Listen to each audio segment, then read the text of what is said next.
yaitu kata-kata Syekh Ibn Atha,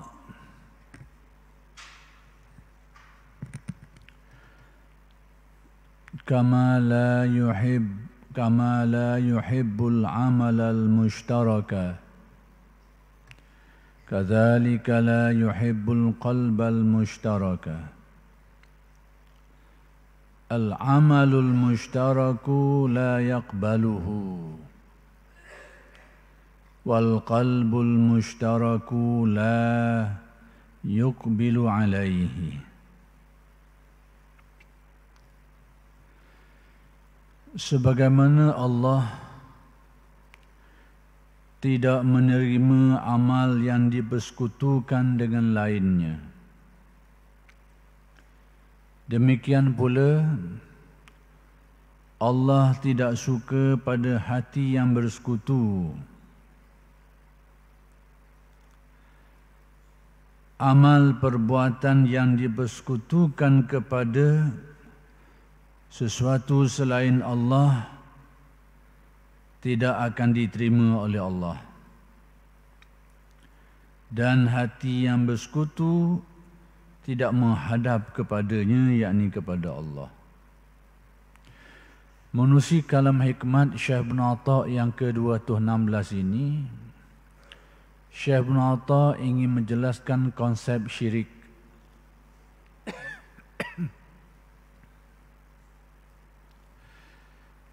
Konsep syirik dan kesangnya terhadap diri kita ini. Perkataan syirik artinya mempersekutukan Allah. Cuma tinggal lagi syirik ini, dia ada tahapan-tahapan dia itu dan sudut pandang yang tersendiri. Ada syirik yang melibatkan i'tiqad, yakni keyakinan kita. Keyakinan kita kepada ketuhanan-ketuhanan yang lain daripada Allah. Itu syirik i'tiqad. Bila kita meyakini ada Tuhan lain selain Allah, atau kita meyakini ada sesuatu yang lain yang bersifat dengan sifat-sifat yang sama dengan Allah, yang menyekutuinya. Jadi apabila syirik ini melibatkan i'tiqad, keyakinan, maka kesangnya itu boleh membatalkan akidah seseorang. Jadi itu melibatkan i'tiqad. Adapun yang dibahaskan dalam tasawuf, sekalipun atas nama syirik, tetapi bukan maksud syirik i'tiqad itu. Bukan syirik i'tiqad. Iaitu syirik yang melibatkan amalan dan juga syirik yang melibatkan zauk ataupun melibatkan tumpuan hati. Dua-dua syirik ini atas nama syirik belaka, tetapi berbeza dari segi kesangnya terhadap manusia, terhadap orang yang beriman. Kalau syirik dari segi i'tiqad, keyakinan, batal iman dia, rosak. Adapun syirik pada amalan yang dimaksudkan, maksud syirik amalan ni akan dijelaskanlah. Syirik macam mana ni? Bukan bererti syirik menyembah kepada yang lain dari Allah dan mempersekutukannya. Itu termasuk syirik i'tiqad. Syirik amalan akan dijelaskan nanti. Atau syirik qalbu, syirik hati. Dua-dua syirik ini tidaklah membawa kesang batalnya iman, tetapi dia membawa kesang-kesang yang lain yang akan saya jelaskan. Jadi saya sengaja menjelaskan ini supaya orang tidak terkeliru dengan istilah syirik ini. Kadang-kadang setengah orang tu dia borong sekali. Atas nama syirik, semuanya membatalkan iman, merosakkan iman. Tidak. Ada hal-hal yang perlu kita fahami. Jadi kalau syirik yang membatalkan iman itu jelas disebut dalam Al-Quran. Iaitu Allah Subhanahu Wa Taala menyebutnya dalam Al-Quran dengan jelas. Berkaitan dengan syirik ini. setiap taubat, maksud dari firman Allah tu, kesalahan dan dosa yang dibuat oleh manusia itu diterima, kecuali syirik. Dengan arti dosa-dosa yang dibuat oleh manusia ni, hak lain-lain ni, macam-macam tak kira lah, yang sekecil-kecilnya, sekecil-kecilnya ataupun sebesar-besarnya itu, semuanya itu ada kemungkinan diterima oleh Allah taubatnya. Innallaha, apa tu Allah menyebut dalam Al-Quran, Allah Ta'ala tidak, innallaha la yaghfiru an yushraka bihi wa yaghfiru ma duna dzalika liman yasha. Allah Subhanahu wa taala ini tidak memberi keampunan kepada dosa syirik. Sebab apa? Kerana syirik itu mengeluarkan seseorang daripada agama. Jadi taubat ini adalah untuk orang yang masih mukmin. Jadi diterima taubat, dan dia itu dilakukan oleh orang yang masih sabit iman dia. Adapun syirik ini, dia sudah terkeluar daripada keimanan. Jadi apa-apa amalan dia, amalan ke taubat ke, tak ada hal dah, tak ada perkiraan belaka dah. Itu maksudnya. Innallaha la yaghfiru an yushraka bihi. Allah Ta'ala tidak memberi pengampunan kepada perbuatan syirik, mempersekutukan Allah ini. I'tikad yang salah, i'tikad yang syirik ini, maka Allah Ta'ala tidak menerima. Sebab apa? Memang dia sudah terkeluar daripada landasan keimanan. Jadi segala apa perbuatan dia ke, taubat, termasuklah taubat dan sebagainya, sudah tidak ada perkiraan. Dia luar kawasan dah lagi. Tapi wa yaghfiru ma duna zalika liman yasha.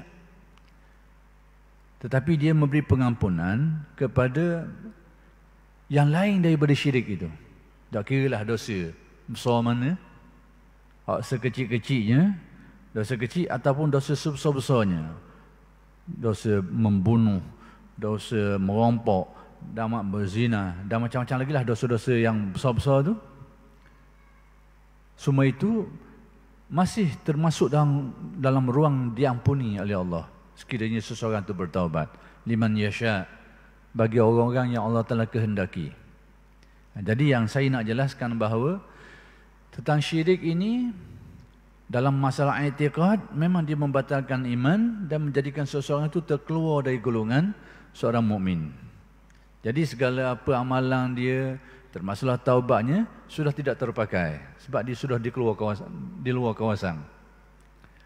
Adapun dosa-dosa yang lain daripada syirik ini, maka di dalam kawasan lagi. Orang yang melakukan dosa ni, besar mana pun, tetapi dosa itu selain daripada syirik, orang itu masih lagi sabit iman dia.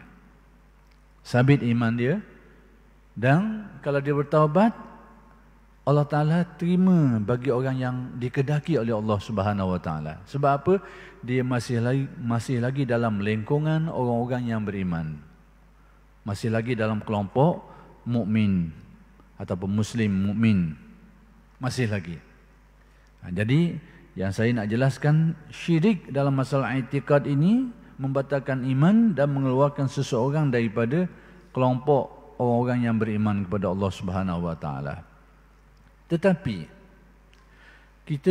kalau kita lihat di dalam hadis, kita akan temui perkataan syirik diguna pakai, tetapi tidak melibatkan pembatalan iman. Perkataan ini perkataan syirik, tetapi kesan dia tidaklah bawa sampai ke tahap batalnya iman. Jadi syirik yang bagaimana ini? Antaranya kita temui dalam ketika Nabi menjelaskan tentang masalah riya. Apa kata Nabi? Iyyaka wa syirkal asghar. Hendaklah kamu berjaga-jaga, berhati-hati terhadap syirik kecil. Syirkal asghar ni syirik kecil. Tapi syirik jugalah. Kalau syirik ini merupakan syirik i'tiqad, tidak kiralah sikit ke, banyak ke, dia akan membatalkan keseluruhan iman. Tapi dalam hadis ini, perkataan syirik digunakan, tetapi dia tidak bawa kesan kepada batal iman itu. Nabi pesan, iyyaka wa syirkal asghar. Hendaklah kamu berhati-hati, berjaga-jaga terhadap syirik kecil. Nabi sebut syirik kecil. Sehingga ditanya, apa itu syirik kecil ya Rasulullah? Ya Rasulullah, Nabi menjelaskan ar-riya, perbuatan riya. Amalan yang kita buat tidak ikhlas. Yang mendorong kita beramal, yang memotivasi kita beramal adalah tujuan-tujuan yang lain daripada kerana Allah. Ataupun amalan kita itu kita lakukan bukan kerana Allah, tapi kerana nak dipertuntukkan kepada orang supaya mendapat kedudukan pada pandangan orang. Jadi tujuannya tidak kerana Allah.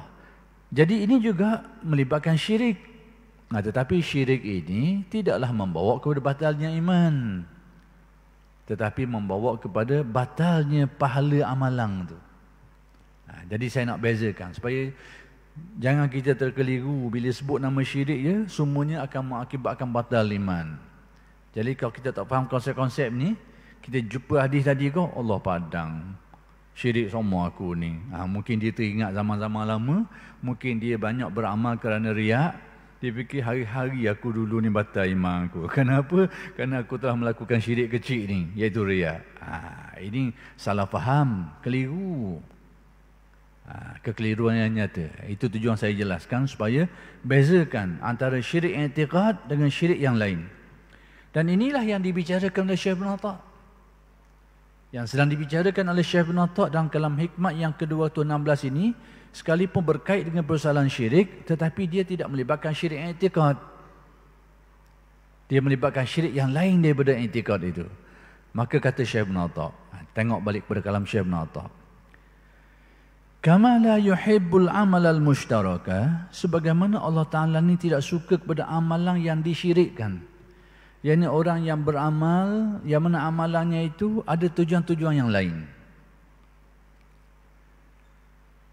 Kazalika la yuhibbul qalbal mushtarak. Demikian juga Allah Ta'ala tidak suka kepada hati yang ada konsep syirik ni, tapi bukan i'tiqad. Dia ada syirik khas dia yang melibatkan kalbu manusia ni. Kemudian kata Syekh Ibn Atta', al-amalul mushtarak, amalan yang diamalkan itu yang ada unsur-unsur syirik tujuannya itu, la yaqbaluhu, amalan itu tidak diterima oleh Allah. Dengan erti, orang yang mengamalkan amalan yang tujuannya bukan kerana Allah, tidak diterima amalan, tapi imannya masih sabit. Imannya tidak terbatal, masih lagi mukmin, tapi amalan dia itu tidak diterima oleh Allah.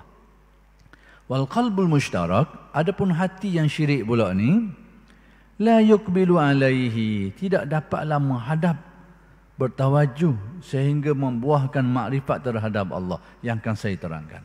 Apa maksud semua ni? Baik, kita balik semula. Malam ni kita lekok banyak kali sekian, banyak orang. Jadi sekarang Syekh Ibn Atta' menyatakan Allah Ta'ala ni tidak suka kepada amal yang syirik. Apa itu amal yang syirik? Amalan-amalan yang dilakukan tujuannya bukan kerana Allah. Baik, amalan-amalan yang dilakukan yang tujuannya bukan kerana Allah ni banyak tahap. Telah dihuraikan oleh alim ulama, terutamanya ulama tasawuf dan kitab-kitab mereka tu. Mereka kata macam mana? Sekiranya amalan itu 100% dilakukan bukan kerana Allah. Dia buat amalan semata-mata nak tunjuk orang, supaya orang tengok dia beramal, lalu dia mendapat tempat pada pandangan orang tu. Sehingga orang kata dia ni ahli ibadah, orang kata dia ni orang yang alim, orang kata dia gitu dah ini. Memang itu tujuan dia, semata-mata. Ini memang pure, asli riaknya. Dan ini menyebabkan amal itu tidak diterima, ditolak mentah-mentah. Amalan itu tidak diterima oleh Allah, yang tidak diganjari.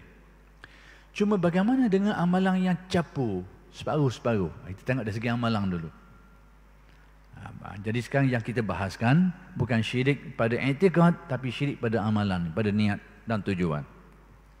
Bagaimana dengan amalan yang bercampur? Ulama-ulama menjelaskan kalau sesuatu amalan tu yang ada campur antara ikhlas kerana Allah dengan riya, campur dua. Kena tengok apa dhabit dia, apa ukuran dia. Ini menurut huraian ulama lah. Sebab hadis tidak menghuraikan secara detail tentang perkara ini. Ulama menjelaskannya. Mudah-mudahan apa yang dijelaskan ulama itu adalah sesuatu yang tepat. Dia kata Ada setengahnya tu dia ukuran yang diberi, dhabit yang diberi tu dia tengok peratusan. Mana hak lebih besar? Tujuan tu, ada tujuan kerana Allah dengan tujuan orang lain itu, hak mana lebih berat? Kalaulah tujuan kerana Allah tu lebih kuat, 60, 70%, 80%, ada 30% tujuan riak, amal tu masih diterima, tapi markahnya kurang lah. Begitu. Mungkin dorongan kerana Allah tu lebih kuat, tapi mari juga separuh ni, 30% ni tujuan orang lain tu. Ini sepelek kot sikit. Jadi masih diterima kata ulama, tapi markahnya copeng hilang. Segolongan mereka tu mereka membuat dhabit yang lain. Dia kata mana usul, mana furu'. Mana tujuan hak asal, mana tujuan hak baru mari. Dia tengok kot tu pula. Hak asalnya riak ke tak? Mana hak asal tu? Sekiranya hak asal tu bukan riak kerana Allah, riak tu mari tengah jalan, maka masih diterima amalan tu. Cuma copeng markah dia tu hilang. Hilang bahagian riak dia tu. Contoh macam mana? Dia beramal, dia sembahyang sunat contohnya. Dia membiasakan diri dia sembahyang sunat. Sembahyang sunat qabliyah, ba'diyah, duha dan sebagainya lah. Dia buat macam biasa, itulah dorongan tak ada lain melainkan kerana Allah. Satu hari dia beramal, memang dia buat sembahyang tu kerana Allah Ta'ala. Tapi tolong ada orang.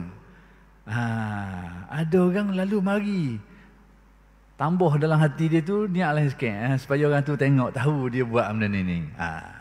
Itu cabang dipanggil. Hak asal dia dok gitu. Ni mari capur separuh. Maka amalan ini juga dikira masih diterima. Tapi dari segi nilaiannya sudah tentu berkuranglah. Hilanglah sebahagian. Secopeng itu hilanglah. Menurut kadar riaknya tu. Inilah dhabit yang diberikan oleh alim ulama dalam menjelaskan niat yang bercampur ni. Adapun yang secara total, niatnya itu bukan kerana Allah, apa yang dia buat tu semata-mata kerana tujuan yang lain, maka sudah tentu amal ini tertolak seluruhnya. Tidak diterima oleh Allah Subhanahu Wa Taala. Itu menurut ulama yang menjelaskan. Jadi sekarang balik kepada kalam Syekh Ibn Atha. Allah Ta'ala ni tidak suka kepada amal yang ada unsur syirik ni. Allah tak suka amalan tu. Sebab tu tidak terima. Tapi orang yang beramal dengan amalan seperti itu masih lagi dikira mukmin.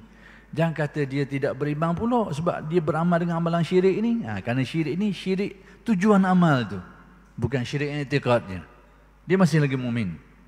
Tinggal lagi tadilah pahala amalannya saja sama ada tertolak ataupun hilang secopeng tu, hilang sebahagian menurut kadar riaknya tu. Baik, kemudian Syekh Ibn Atha menjelaskan satu konsep yang lain lagi yang juga termasuk dalam bahasan ilmu tasawuf, iaitu al-qalbul mushtarak. Tadi al-amal, amalan yang ada unsur syirik, yang ada tujuan yang lain dari Allah. Kemudian Syekh Ibn Atha mendetailkan lagi dengan satu konsep baru, konsep lain yang disebut sebagai al-qalbul mushtarak. Hati yang ada unsur syirik ini. Hati yang ada unsur syirik ni hati yang guana pula ni. Kalau dia ada amalan dia tu, niat dia tu kerana yang lain daripada Allah, itu masih dikira amalan yang ada unsur syirik.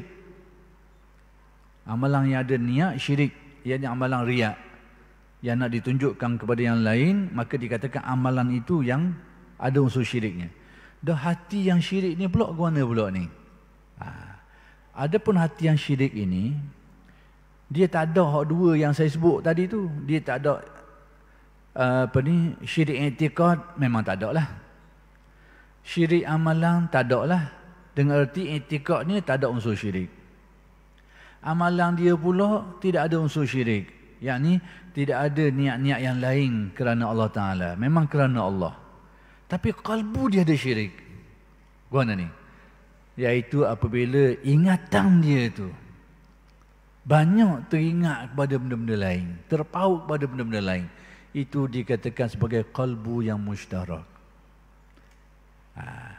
Kalau i'tiqad dia ada unsur syirik, iman dia batal. Tapi kalau amalan dia ada unsur syirik, yakni ada unsur riak tadi tu, ada tujuan yang lain daripada kerana Allah Ta'ala tu, pahala amalan dia batal. Tapi kalau hati yang syirik ni pula guna ni, dia terdendeng daripada memperolehi makrifat. Tu kesan dia. Dia terdendeng.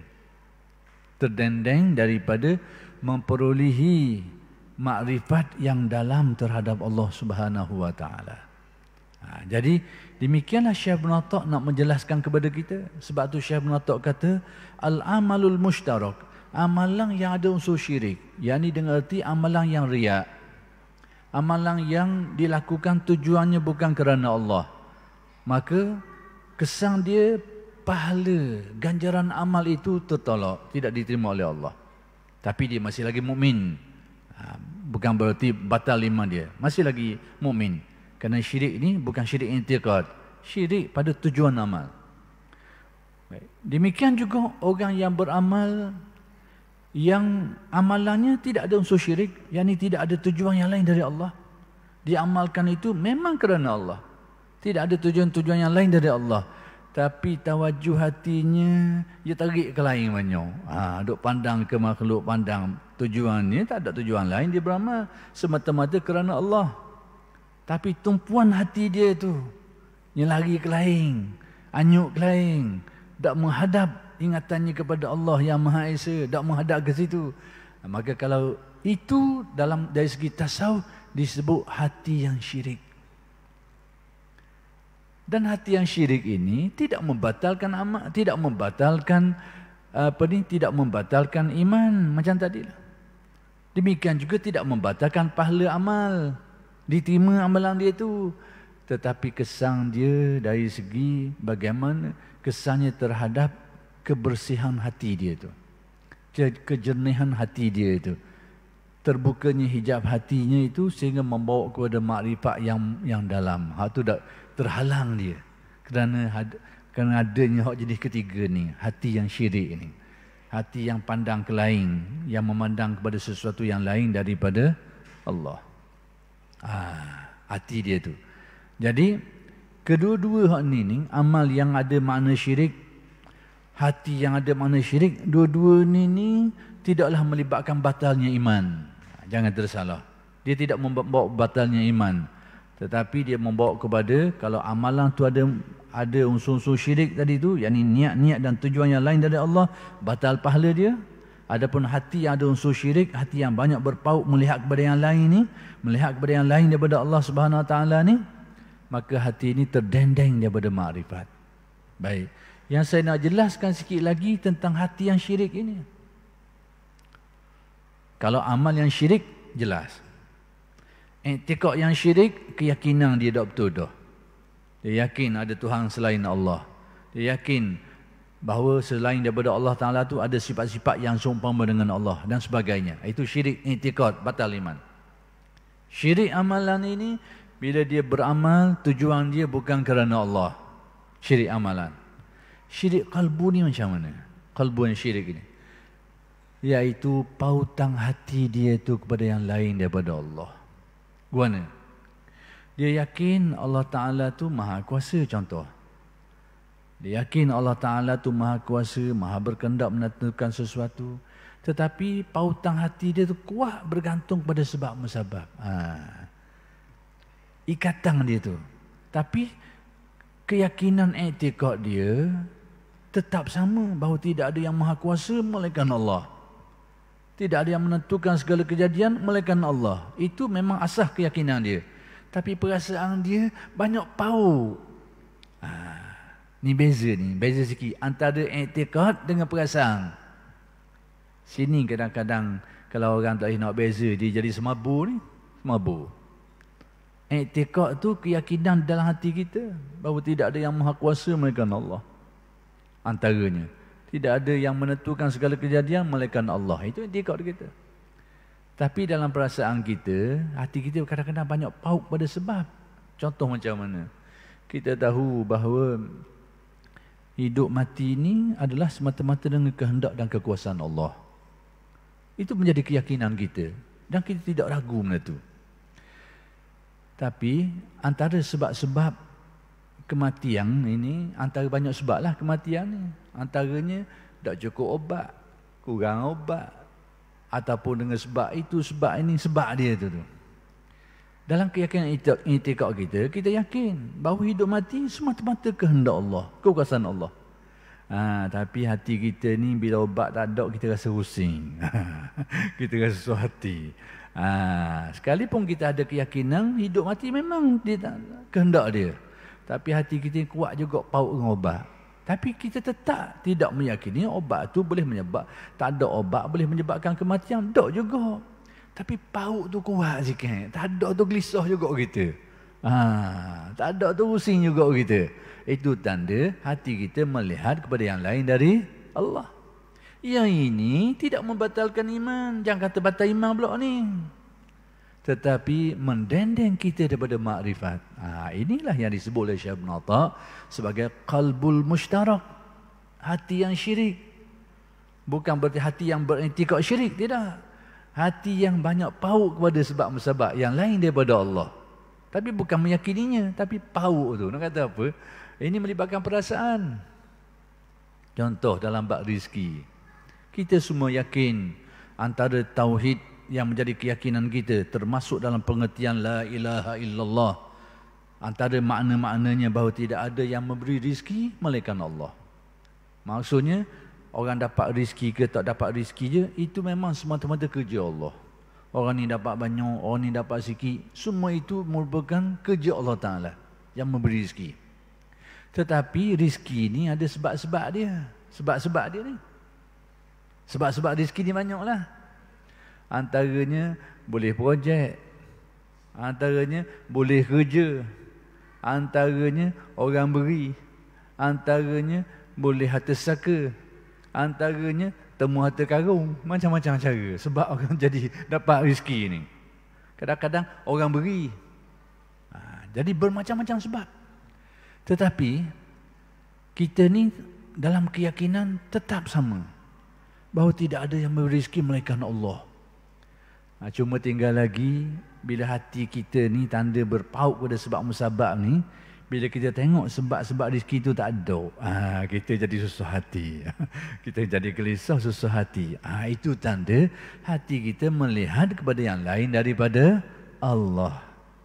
Bukan beriktikad, tapi merasai, bergantung perasaannya itu kepada yang lain daripada Allah. Inilah yang dimaksudkan sebagai al-qalbul mushtarak. Hati yang ada makna syirik. Maka hati yang ada makna syirik ini tidaklah mengakibatkan batal iman. Tetapi kesan dia, hatinya itu terdendeng daripada memperolehi makrifat terhadap Allah Subhanahu wa Ta'ala. Contoh pertolongan. Dia beri contoh banyak supaya nampak molek ni. Saya takut orang langkau sepadang ini, 3 sepadang dekat-dekat ni. I'tikad syirik, amalan syirik dengan hati yang syirik ni. Kita takut orang langkau sepadang, akhir sekali dia jadi ragu dan bimbang terhadap diri sendiri.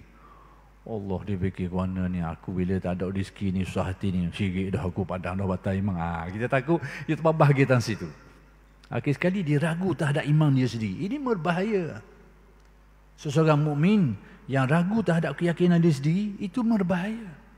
Sebab itu jangan membawa sesuatu yang boleh menyebabkan orang ragu terhadap keyakinan dia sendiri. Mu jaga-jaga mu ni, mu tak pernah betul ni.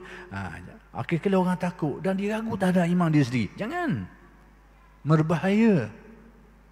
Membawa orang menjadi ragu terhadap keyakinan dia sendiri. Kalau tak betul pun ajar dia supaya hak betulnya guna. Jangan kata padam mu ni.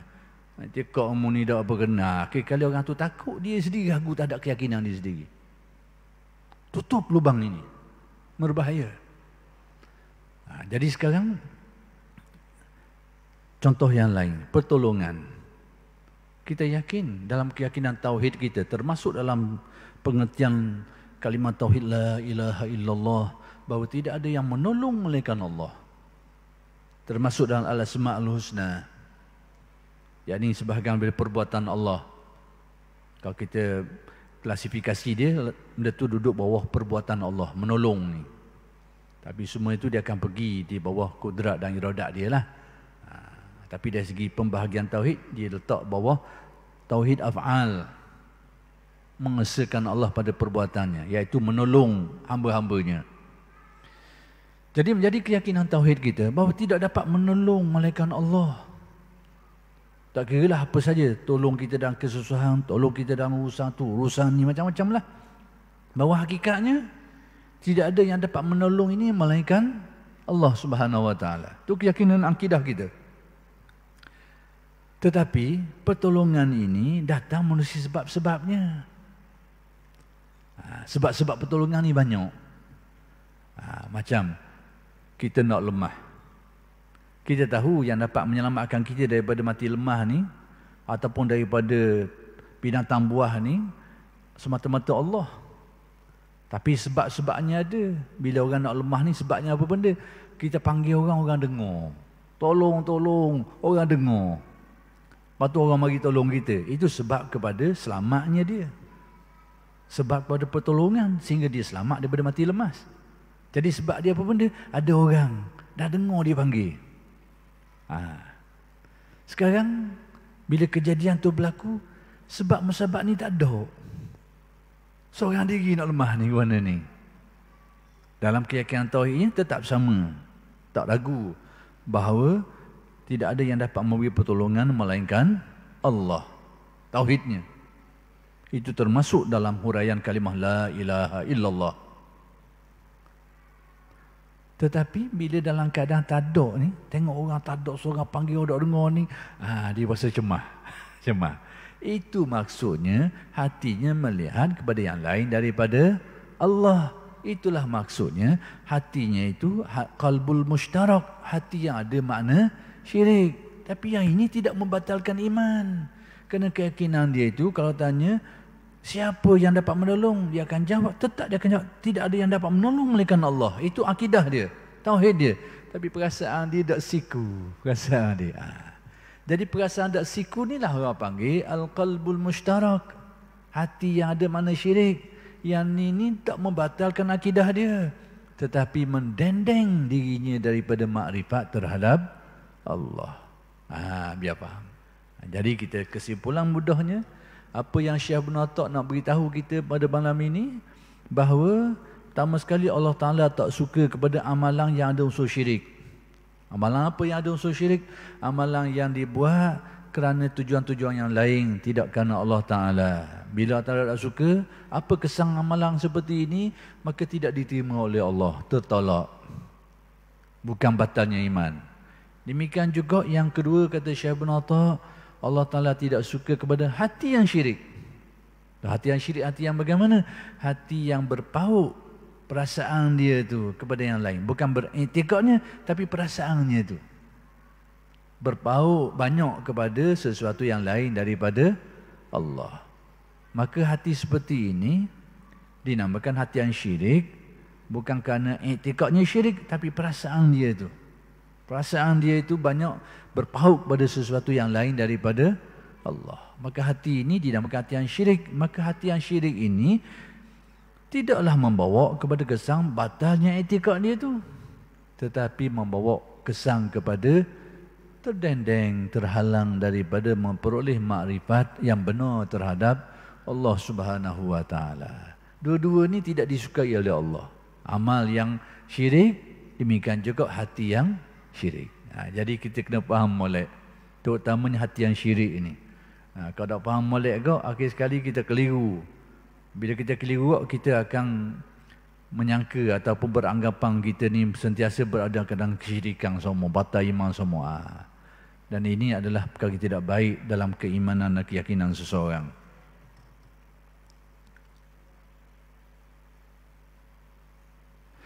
Baik, tengok pada syarahnya. Amal perbuatan yang bersekutu, amal yang syirik ini, ialah riya. Amal yang dilakukan bukan kerana Allah, ada tujuan yang lain. Sum'ah, sum'ah pun sama. Sebenarnya sum'ah ni cabang riya juga, iaitu amalan yang dibuat kerana yang lain, supaya orang tahu, orang sebut-sebut tentang amalan dia tu. Itu juga amalan yang dibuat bukan kerana Allah. Jadi riak dengan sum'ah ni sebenarnya adik-beradik, lebih kurang ya. Kalau riak tu dia buat supaya dilihat oleh orang, sum'ah ni dibuat sesuatu didengar oleh orang dan menjadi sebutan orang. Dua-dua tu merupakan amalan yang dibuat bukan kerana Allah. Dan yang dia buat-buat, amalan yang dia buat-buat. Baik, hati yang bersekutu, hati yang bersekutu iaitu yang masih merasa cinta atau berpaut kepada lain Allah Ta'ala. Itu pula hati yang bersekutu ni, hati yang pautang dia kepada sebab musabab tu kuat. Sehingga dia menarik perhatian kalbu dia tu kepada yang lain selain daripada Allah Ta'ala. Ini bukan pada i'tikad tapi pada perasaan. Makanya ini akan menjadikan apa? Jadi yang masih merasa cinta kepada lain Allah dan mengharap atau takut menyandar kepada lain daripada Allah Subhanahu Wa Taala. Ia masih mengharapkan, masih takut dan masih bersandar kepada yang lain daripada Allah. Pautang hati dia masih harap kepada yang lain, takut kepada yang lain, bukan pada i'tikadnya, pada perasaannya. Masih bersandar kepada yang lain. Kalau i'tikad, batal lah iman dia tu. Kena beza di sini. Jadi oleh kena sudah sampai kena ni, kita berhenti setakat ini dulu dan insya-Allah akan bersambung huraian kalam hikmat ini pada kali-kali yang akan datang kalau masih ada ruang. Aqulu qawli hadza wa astaghfirullahal azim li wa lakum. Assalamualaikum warahmatullahi wabarakatuh.